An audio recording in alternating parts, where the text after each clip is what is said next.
Hi guys, today I'll show you how to add a counter to your message using our best code continuous jet printer. So from the home screen, we're going to click on the edit message, which brings us to the edit screen. So here we're at the home, we'll just hit the edit. From edit, we'll hit new. From new, we'll use AutoCode. AutoCode underneath time codes, we'll see counters, we'll hit counters. Here you see that you have 4 counters. We can add up to 4 counters, but today we're just going to use 1, so I'll hit counter 1. From counter 1, I'll hit advanced.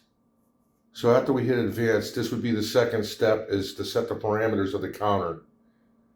So after we hit the advanced key on the bottom, we're going to see general date time counters print mode. We're talking about counters, so we'll go ahead and we'll hit the counters. So here on the top left, you'll see that we're just using counter 1. If we had added the other counters, we could have changed things like parameters in the other 4 parameters, but here we're using counter 1. So on the right hand, you'll see incremation. We have incremation set to 1, so that the count will count 1, 2, 3, 4, etc. If we did it up to 2, it'd go 2, 4, 6, 8, 3, 6, 9, etc. But for this, we're just going to do incremation of 1. Under that, you'll see the end count. And right now I have the end count set to 1, 2, 3, 4, 5, 9. So 9, 9, 9, 9, 9. If I wanted to change that, we could change it wherever, but I'm going to keep it on the 5 count of 9. So here I'll just press enter. On the left-hand side, you'll see the start count. We normally set this to 1 because we really don't have a product 0. We always have the first product or product 1. So this will start to count typically at number 1. Start count 1. We could add whatever you want to start your count with. But again, as I explained, we'll start at count 1. Under this, you'll see leading zeros. I have it on. We could shut it off. We'll leave it on. If off, it'll just be the 1, but leading zeros with it on, it'll be 0, 0, 0, 0, 1, 0, 0, 0, 0, 2, and etc., etc. And again, if we had this off, it would just 1, 2, 3, 4.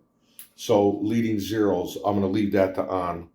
Next to that, we have repeat. I have repeat on 0. The repeat is how many times you want it to repeat.